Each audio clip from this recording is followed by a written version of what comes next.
It's been 4 years of constant watering and daily care, and finally it's happened. Your first bud. Looks like you're finally gonna get some reward for all that hard work.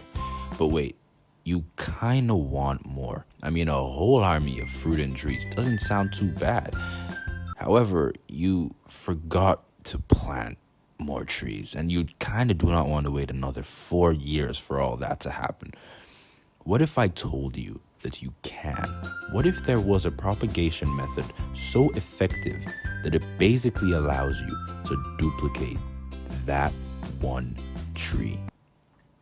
Welcome to Gardening with the AKs. I'm Carrix, and today we're going to talk about air layering. Air layering has a rich history. It's been practiced in parts of China, India, and other parts of Asia for thousands of years.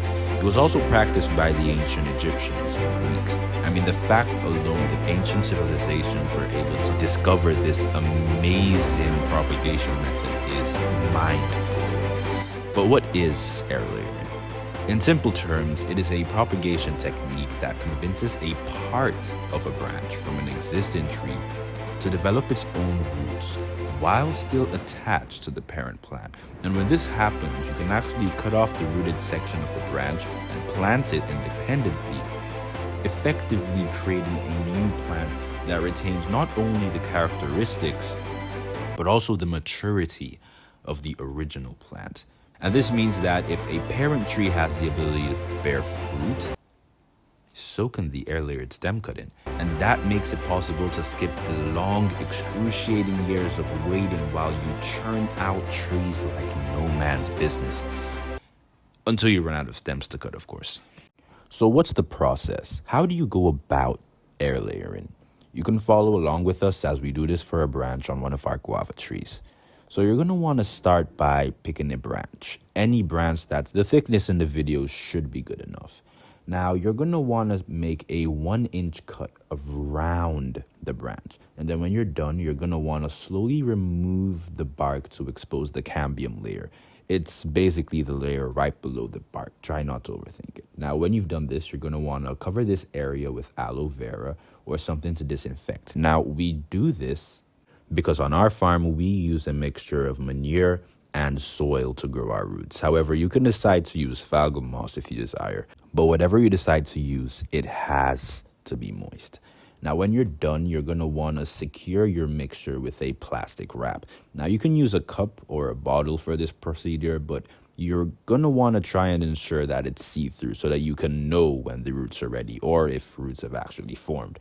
And when you're done, that's pretty much everything. All you have to do is wait for about a month, and you should begin to notice roots have begun to appear. When the roots have become mature enough, you can then cut off the stem just below the root and transfer your cutting into its new home, where it's going to grow like nothing ever happened. However, before we go on, here's a pro tip. A good way to know whether your air layering has actually been successful is that the parent plant is going to start generating its own growth just right below the air layered section. Now, I personally do not know why this happens, but well, this just happens for every single one that's worked for us, so we just thought you'd want to know that. Air layering does not work on all plants. It is actually most effective on woody trees and shrubs. On our farms, we've tried it on fruits like guavas and mangoes, but it doesn't work on non-woody plants. Our air layering experience in our garden has been amazing. We've been able to get more than 20 live cuttings from one single tree, and most of these cuttings have actually started budding about 2 months after being transplanted.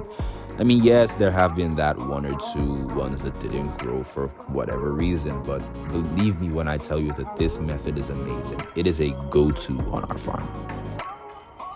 So that's all you need to know about air layering.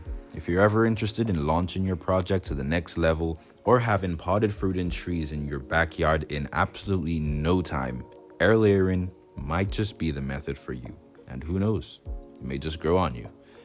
Thanks a lot for watching. If you found this helpful, you can be sure to leave a like and feel free to subscribe for more gardening tips and tricks. Feel free to drop your gardening experience in the comments. We'd love to hear from you. Once again, this is Gardening with the AKs. I'm Carrix. Happy farming.